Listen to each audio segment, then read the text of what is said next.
নমস্কার সবাইকে, গুলু মম এবং ডটার চ্যানেলে আপনাদেরকে স্বাগতম। আজকে আপনাদের জন্য মজাদার একটি ডালের রেসিপি নিয়ে হাজির হলাম। এখানে দুই ধরনের ডাল নিয়ে নিয়েছি, সোনা মুগ ডাল এবং মশারি ডাল। এগুলোকে ভালো মতো ধুয়ে নিয়েছি।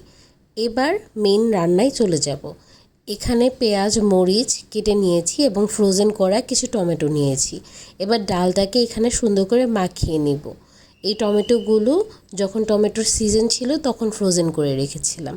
এখানে সব গুঁড়া মশলা, অল্প একটু ধনিয়ার গুঁড়া, তারপর মরিচের গুঁড়া, হলুদের গুঁড়া, এগুলো দিয়ে লবণ দিয়ে হাত দিয়ে ভালো মতো চটকে মেখে নিতে হবে।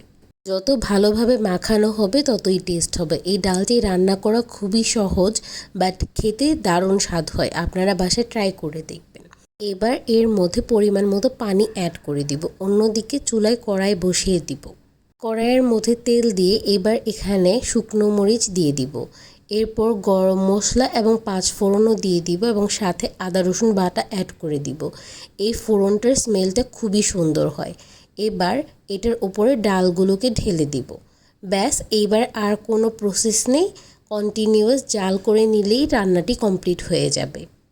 আমি পার্সোনালি এই ডালটা এরকম মাখা মাখা কনসিস্টেন্সিতেই পছন্দ করি। আপনারা যদি আর একটু শুকনো শুকনো খেতে পছন্দ করেন তাহলে আর একটু শুকিয়ে নেবেন।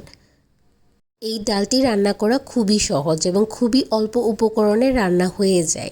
আজকের জন্য এতটুকুই। আমাদের পাশে থাকবেন, লাইক কমেন্ট এবং শেয়ার করবেন। বাই বাই সবাইকে।